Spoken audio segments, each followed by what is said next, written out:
Hello everyone, आज हम discuss करेंगे इन्वेस्टमेंट मैनेजमेंट क्या होता है, ये क्यों ज़रूरी है और इसके इंस्ट्रूमेंट क्या-क्या हैं। तो स्टार्ट करते हैं इन्वेस्टमेंट मैनेजमेंट से। इन्वेस्टमेंट मैनेजमेंट एक एसेट मैनेजमेंट की तरह ही है, जिसमें एसेट मैनेजमेंट मैनेजर अपने क्लाइंट की सेविंग को इन्वेस्ट करता है डिफरेंट इन्वेस्टमेंट में, जिससे फ्यूचर में उसको इनकम हो सके। एसेट मैनेजर क्या होता है? प्रोफेशनली स्किल पर्सन होता है जो अपने क्लाइंट की रिस्क प्रोफाइल के अकॉर्डिंग इन्वेस्टमेंट करता है। ये एक्सपर्ट होते हैं म्यूचुअल फंड्स में, मनी मार्केट में, ग्रोथ मार्केट के अंदर। इन्वेस्टमेंट मैनेजमेंट भी क्या है? एक प्रोफेशनली मैनेजमेंट है जिसमें हम क्या करते हैं, अपने क्लाइंट के फंड को इन्वेस्ट करते हैं ताकि हम उसको मैक्सिमम बेनिफिट प्रोवाइड कर सके। जो पर्सन स्किल और कैपेबल होता है, जो इन्वेस्टमेंट को मैनेज कर सकता है, उसको इन्वेस्टमेंट मैनेजर बोला जाता है। ये दो तरह के होते हैं, इन्वेस्टमेंट और एसेट मैनेजर, जिसको हम ट्रेडिशनल एसेट मैनेजर या अल्टरनेटिव एसेट मैनेजर भी कह सकते हैं। ट्रेडिशनल एसेट मैनेजर क्या करते हैं? Share, bond, debenture, mutual funds में डील करते हैं। और अल्टरनेटिव एसेट मैनेजर क्या होते हैं? ये प्राइवेट इक्विटी और वेंचर कैपिटल के अंदर क्या करते हैं? डील करते हैं। जो अल्टरनेटिव एसेट मैनेजर होता है वो रिस्की फंड में ज़्यादा क्या है, डील करना पसंद करते हैं ट्रेडिशनल एसेट मैनेजर के कंपैरिजन में। जो इन्वेस्टमेंट का कंसेप्ट है, ये क्या है? एक ओल्ड कंसेप्ट है जो बहुत ज़्यादा ज़रूरी है फाइनेंस, इकोनॉमिक्स और मैनेजमेंट के एक्सेप्ट के लिए। ये डिफाइन करता है कि हमें डिफरेंट डिसिप्लिन से क्या है, डिफरेंट वे से हमें मैनेज करना है, क्योंकि हमारी जो इन्वेस्टमेंट है वो मल्टी डिसिप्लिनरी कंसेप्ट है। अगर इकोनॉमिक्स की बात करें तो इन्वेस्टमेंट को डिफाइन ऐसे किया गया है कि हमें क्या करना है, अपने रिसोर्सेज को एलोकेट और यूटिलाइज करना है, जिससे हम अपने इनकम को या प्रोडक्शन को इंक्रीज कर सके। और हमारे फाइनेंशियल प्रोफेशनल डिफाइन करते हैं कि इन्वेस्टमेंट का मतलब क्या है? फाइनेंशियल एसेट को परचेज करना जो हमें फ्यूचर में अर्निंग प्रोवाइड करे। तो हम ये कह सकते हैं कि इन्वेस्टमेंट मैनेजमेंट रेफर करता है कि हमें सिक्योरिटीज को मैनेज करना है जो हमारे फाइनेंशियल गोल को पूरा करने में हमारी हेल्प करती है। नेक्स्ट आता है importance of investment management and objective of investment management. कि जो इन्वेस्टमेंट मैनेजमेंट का जो हमारा फील्ड है बहुत ज़्यादा कम्प्लेक्स है 21 सेंचुरी में, क्योंकि ये बहुत सारे फाइनेंशियल इंस्ट्रूमेंट और टेक्नोलॉजी को इसने इंट्रोड्यूस किया है। तो हमारे लिए बहुत ज़्यादा ज़रूरी हो जाता है कि हमारी मार्केट में चल क्या रहा है उसको एनालाइज करना। तो इन्वेस्टमेंट मैनेजर हमारी हेल्प करता है इस चीज़ में, जिससे एक इंडिविजुअल के फाइनेंशियल एसेट, मनी और वेल्थ को हम क्या कर सके, मैनेज कर सके। तो पर्सनल फाइनेंस के केस में इन्वेस्टमेंट मैनेजमेंट हमारे फॉलोइंग फाइनेंशियल डिसीजन लेने में हेल्प करता है। वो डिसीजन क्या है? फर्स्ट आता है helpful in retirement planning. Person क्या है, जानता है कि वो एक दिन अपनी जॉब से रिटायर हो जाएगा 60-65 साल की एज में। तो कंपनी और गवर्नमेंट क्या करती है, उसको कुछ है ना डिफाइंड बेनिफिट्स होते हैं ना जो एम्प्लॉयज़ को दिए जाते हैं। तो हर एक एम्प्लॉई क्या करता है, अपनी पोस्ट रिटायरमेंट की जो पीरियड है उसको अच्छे से मैनेज करने के लिए अपनी पैसे को क्या करके रखता है, सेव करके रखता है। तो इन्वेस्टमेंट मैनेजमेंट क्या है, यंग पीपल के लिए बहुत ज़्यादा ज़रूरी है करना, क्योंकि यंग पीपल क्या है, रिटायर ओल्ड पर्सन के कंपैरिजन में ज़्यादा मनी को सेव करके रख सकते हैं रिटायरमेंट के लिए। तो ये क्या है, जो हमारी इन्वेस्टमेंट मैनेजमेंट है ये हमारी हेल्प करती है कि हम रिटायरमेंट के बाद भी अपनी लाइफ को अच्छे से जी सके, उसके लिए हम मैनेज करते हैं। नेक्स्ट आता है हेल्पफुल इन टैक्सेशन प्लानिंग।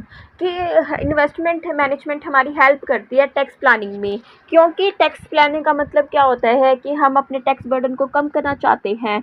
तो अगर हम अपने पैसे को या अपनी सेविंग को अगर हम इंश्योरेंस में या कोई सिक्योरिटी में इन्वेस्ट कर देते हैं, तो इससे हमें क्या है, टैक्स बेनिफिट प्रोवाइड किए जाते हैं।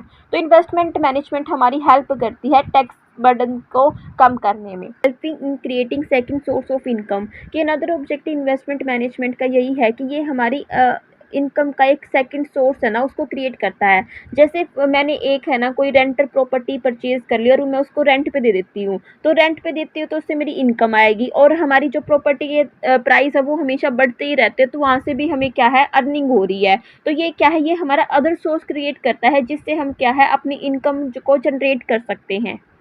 नेक्स्ट आता है हेल्पफुल इन प्लानिंग एक्सपेंडिचर। कि जो हमारा इन्वेस्टमेंट मैनेजमेंट है या इसके कंपोनेंट्स है वो हमारी हेल्प करते हैं एक्सपेंडिचर को प्लान करने में, क्योंकि जो हमारी मोस्टली कई सालों की सेविंग होती है ना, हम उसको यूज़ करते हैं अपनी फाइनेंशियल रिक्वायरमेंट को पूरा करने के लिए। क्योंकि हमारी लाइफ इवेंट ऐसे होते हैं जब जिनके ऊपर क्या है, हैवी एक्सपेंडिचर करना पड़ता है। जैसे हमें कोई कार परचेज करनी है, शादी करनी है, तो उसके ऊपर हमें क्या है, ज़्यादा एक्सपेंडिचर करने की ज़रूरत पड़ती है। तो हमारी जो इन्वेस्टमेंट इन्वेस्टमेंट मैनेजमेंट है ये हमारी हेल्प करती है कि उन एक्सपेंडिचर के रिगार्डिंग हम प्लानिंग करें। नेक्स्ट आता है helpful in controlling the impact of inflation, कि हमारे पास क्या होती है, सेविंग होती है तो हम इमरजेंसी फंड के लिए उसको यूज़ करते हैं, लेकिन उस टाइम पे हमारी क्या है, जो इंटरेस्ट रेट होती है वो बहुत ज़्यादा नॉमिनल होती है, तो मार्केट में जो फ्लक्चुएशन आती है ना, तो उससे हमारी क्या है, जो इन्वेस्टमेंट के प्राइस है वो कम हो जाते हैं। तो हमें क्या करना है, एक ऐसी इन्वेस्टमेंट या इंस्ट्रूमेंट को सिलेक्ट करना है जो गारंटी प्रोवाइड करते हैं कि इन्फ्लेशन रेट में भी हमें क्या है, ज़्यादा रिटर्न प्रोवाइड की जाएगी। तो इन्वेस्टमेंट मैनेजमेंट हमारी हेल्प करता है कि हम हमारे जो मार्केट में इन्फ्लेशन की जो सिचुएशन आती है उसको भी हम क्या है, कंट्रोल कर सकते हैं। आता है इन्वेस्टमेंट इवेन्यूज, इन्वेस्टमेंट इंस्ट्रूमेंट, कि जो इन्वेस्टमेंट का स्कोप है वो डे बाय डे इंक्रीज हो रहा है, क्योंकि मार्केट में बहुत सारे नए नए इंस्ट्रूमेंट आ रहे हैं। इससे क्या हो रहा है, हमारे इन्वेस्टर भी बढ़ रहे हैं। तो हर एक पर्सन क्या चाहता है कि वो इसलिए इन्वेस्ट करता है ताकि अपने ऑब्जेक्टिव को पूरा कर सके। तो हर एक पर्सन के 3 मेजर ऑब्जेक्टिव होते हैं, वो अपने फंड की सेफ्टी चाहता है, लिक्विडिटी चाहता है और हाई रिटर्न चाहता है। तो इन ऑब्जेक्टिव को कैसे पूरा कर सकता है, एक बेस्ट इन्वेस्टमेंट ऑप्शन को चूज करके। इन्वेस्टमेंट एवेन्यूज रेफर करते हैं कि हमें अपने फंड को ऐसे इन्वेस्ट करना है जिससे हम क्या कर सके, अपने ऑब्जेक्टिव को पूरा कर सके। तो हम डिफरेंट अल्टरनेटिव को सिलेक्ट करते हैं जिसको हम इन्वेस्टमेंट अल्टरनेटिव्स भी कहते हैं।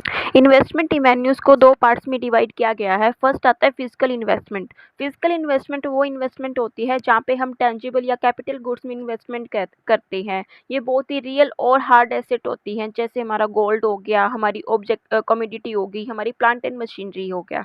नेक्स्ट आता है फाइनेंशियल इन्वेस्टमेंट। फाइनेंशियल इन्वेस्टमेंट क्या है, जब हम कोई पीस ऑफ पेपर क्या है परचेज करते हैं और फ्यूचर बेनिफिट के लिए कुछ प्रॉमिस करते हैं, उसको हम फाइनेंशियल एसेट कहते हैं। फाइनेंशियल एसेट कंसर्न करता है रिस्क और रिटर्न से। इसमें हमारे बैंक में जो फिक्स डिपॉजिट होते हैं, पोस्ट ऑफिस में जो डिपॉजिट होता है, इंश्योरेंस होते हैं, शेयर, बॉन्ड्स, डिवेंचर, इनको इंक्लूड किया जाता है।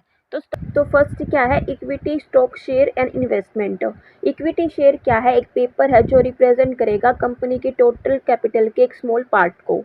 ठीक है, इक्विटी शेयर प्रोवाइड करते हैं कि जो कंपनी की ओनरशिप, जो होल्डर होता है कंपनी के शेयर को होल्ड करने वाला, उसको हम शेयर होल्डर बोलते हैं।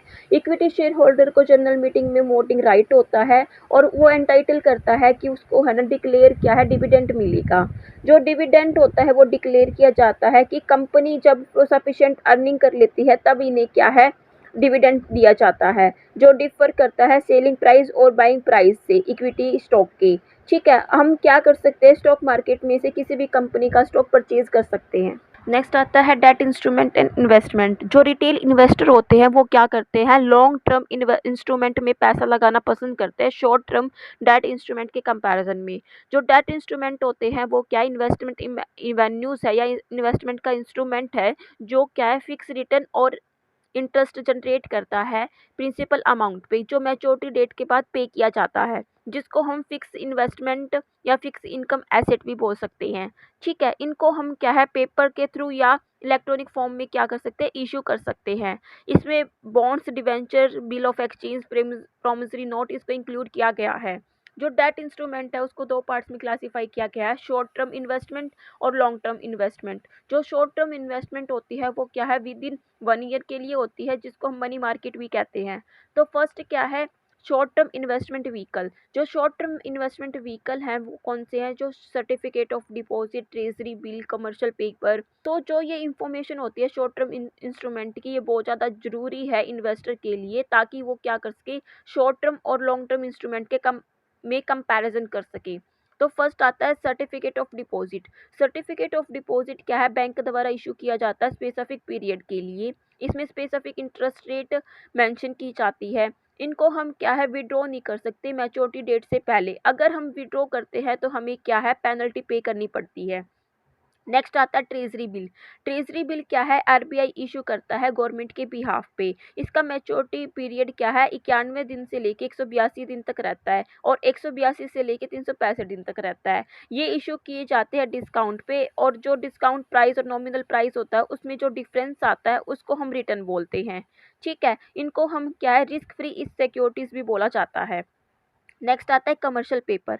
कमर्शियल पेपर क्या है, हाई रेटेड कॉरपोरेटेड कॉरपोरेशन होती है ना वो इशू करते हैं, जिसको हम अनसिक्योर्ड प्रॉमिसरी नोट भी बोलते हैं। जो रेट ऑफ इंटरेस्ट होता है ना कमर्शियल पेपर का, वो जनरली क्या है, कमर्शियल बैंक के लोन के कंपैरिजन में कम होता है। ये क्या है, ट्रेजरी बिल के कंपैरिजन में रिस्की ज़्यादा होते हैं, लेकिन क्या है, इनको डिस्काउंट पे इशू किया जाता है। नेक्स्ट आता है बैंकर एक्सेप्टेंस। ये क्या होता है, ये एक नॉन फाइनेंशियल फर्म है ना, इसको इशू करती है शॉर्ट पीरियड के लिए। जो रेट ऑफ इंटरेस्ट होता है वो फिक्स होता है, और बैंक क्या है, गारंटी प्रोवाइड करता है। अगर कोई भी इंडिविजुअल क्या है पेमेंट करने के लिए डिफ़ॉल्ट कर देता है बीच में, तब क्या है, बैंक गारंटी देता है कि उसकी पेमेंट हम करेंगे। ठीक है, शॉर्ट टर्म इंस्ट्रूमेंट के कंपैरिजन में इसकी इंटरेस्ट रेट क्या होती है, ज़्यादा होती है। नेक्स्ट आता है रीपर्चेज एग्रीमेंट। रीपर्चेज एग्रीमेंट क्या है, जो आरबीआई है इंडिया में वो सेल करता है, वो कमिटमेंट करता है कि सिक्योरिटी को स्पेसिफिक मैच्योरिटी डेट के बाद हम दोबारा से क्या कर लेंगे, बाय कर लेंगे। और जो रेट ऑफ इंटरेस्ट होता है इसका क्या होता है, फिक्स होता है। नेक्स्ट आता है long term debt security. Long term debt security हमारे बॉन्ड्स और डिवेंचर है, जो गवर्नमेंट या जो हाई रेटेड कॉरपोरेशन होती है ना वो इशू करती हैं। इसका मैच्योरिटी डेट पीरियड 1 साल से ज़्यादा का होता है, और इसमें क्या है, इंटरेस्ट रेट पे किया जाता है स्पेसिफिक प्रिंसिपल अमाउंट के साथ। जो लॉन्ग टर्म सिक्योरिटीज़ होती हैं ना वो फाइनेंशियल मार्केट में ट्रेडिंग के लिए यूज़ की जाती है। डिफरेंट टाइप के बॉन्ड्स है ना मार्केट में बहुत ज़्यादा अवेलेबल हो गए हैं, और ये हमारे लिए प्रॉब्लम क्रिएट करते हैं कि हमें कौन से बॉन्ड और डिवेंचर को सिलेक्ट करना है जो हमारे इन्वेस्टमेंट की एक एक्सपेक्टेशन को पूरा कर सके। तो ये बॉन्ड्स भी क्या होते हैं, बहुत तरह के होते हैं। सिक्योर्ड बॉन्ड होते हैं, अनसिक्योर्ड होते हैं, रजिस्टर होते हैं, अनरजिस्टर होते हैं, कन्वर्टेबल, रिडीमेबल।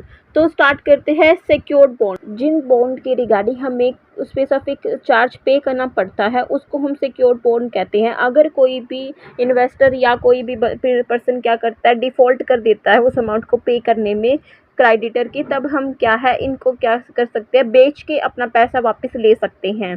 ठीक है, इसमें 2 तरह के चार्ज होते हैं, फ्लोटिंग चार्ज और फिक्स चार्ज। जो फ्लोटिंग चार्ज होता है वो हमारी कॉरपोरेशन की एसेट के साथ कनेक्ट होता है, और फिक्स चार्ज हमेशा ही हमारी पर्टिकुलर एसेट के साथ फिक्स रहता है।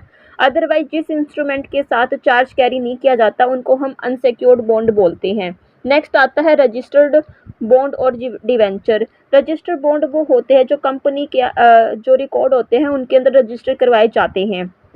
ठीक है, इनको हम कंपनी एक्ट 2013 की गाइडलाइंस के अकॉर्डिंग क्या करते हैं, ट्रांसफ़र करते हैं। नेक्स्ट आता है कन्वर्टेबल इंस्ट्रूमेंट। कन्वर्टेबल इंस्ट्रूमेंट वो होते हैं जिन जिन डिवेंचर को हम है ना इक्विटी या प्रेफरेंस शेयर में कन्वर्ट कर सकते हैं। ये पार पे भी किए जा सकते हैं, प्रीमियम पे भी किए जा सकते हैं, या स्पेसिफिक टाइम पीरियड के बाद हम डिस्काउंट पे भी क्या है, इनको कन्वर्ट कर सकते हैं। जब जिस इंस्ट्रूमेंट को हम है ना इशू करते हैं वहीं से इनकी रिडम्पशन की डेट क्या हो जाती है, स्टार्ट हो जाती है। और जिनको हम रिडीम नहीं कर सकते उनको नॉन रिडीमेबल डिवेंचर बोला जाता है। नेक्स्ट आता है banks and post office deposit. कि आज का जो रिटेल इन्वेस्टर है वो क्या करता है, ज़्यादा से ज़्यादा बैंक में या पोस्ट ऑफिस में क्या है, सेविंग करना पसंद करता है। जो डिपॉजिट होता है वो क्या करते हैं, ये मंथली बेसिस पे बैंक में या है ना पोस्ट ऑफिस में क्या है, डिपॉजिट कराते हैं। ठीक है, तो हमारा जो पोस्ट ऑफिस है ना वो ऑफ़र करता है कि फ़िक्स रेट ऑफ इंटरेस्ट है ना उनको पे किया जाता है 5 साल के बाद में।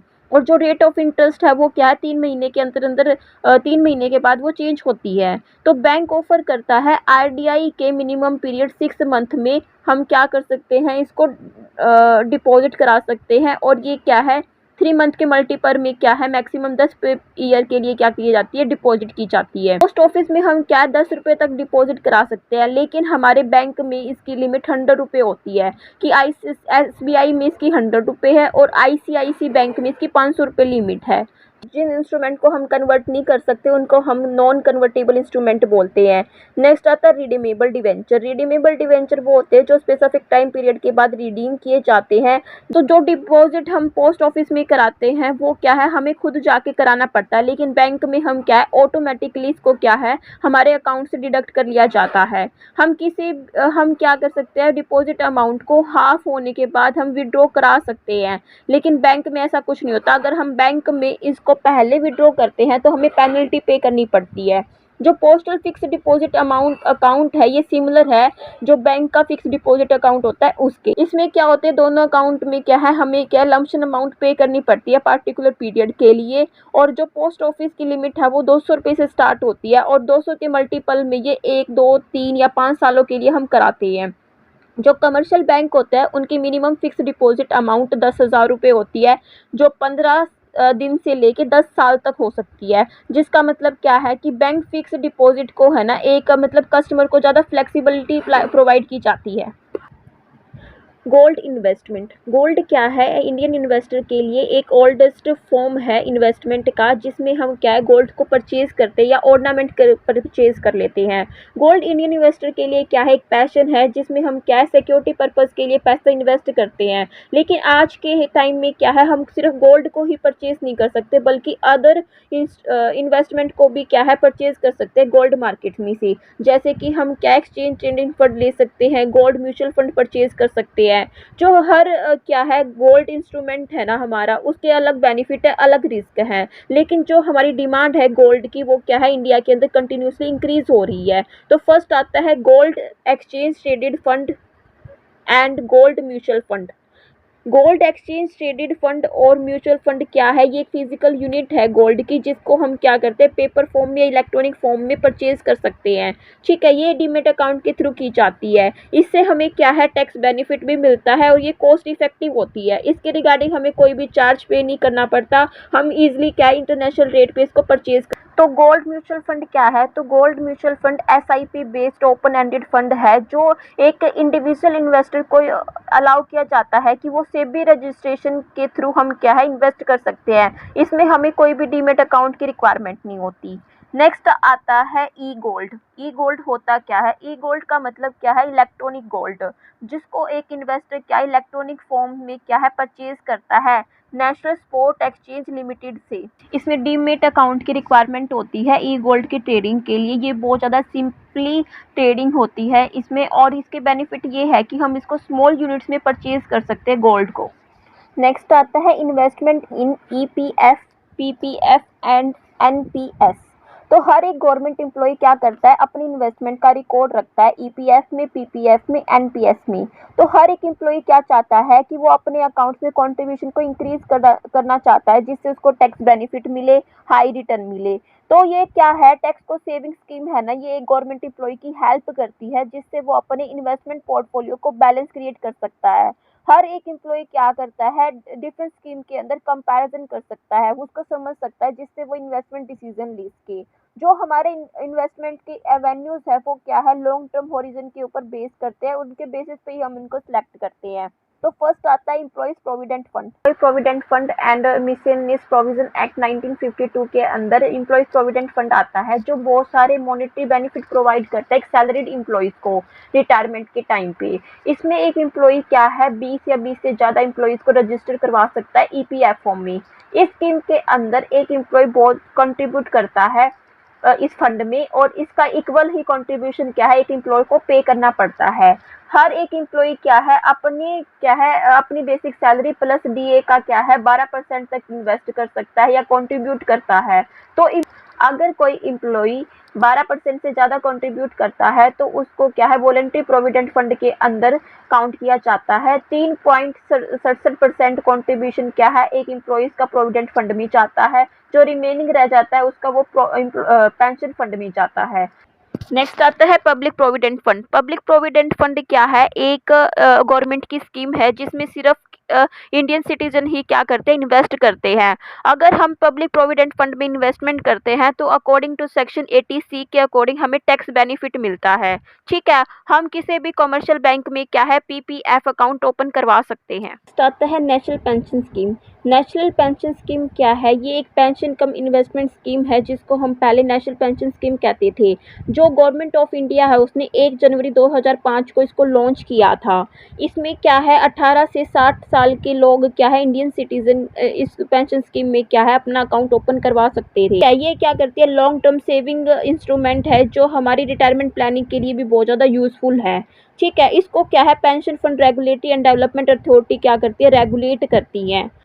नेशनल पेंशन स्कीम के इनरोलमेंट के लिए एक पैन नंबर क्या किया जाता है, अलॉट किया जाता है, जिससे हम क्या है अपने मोबाइल नंबर के थ्रू रजिस्टर करते हैं।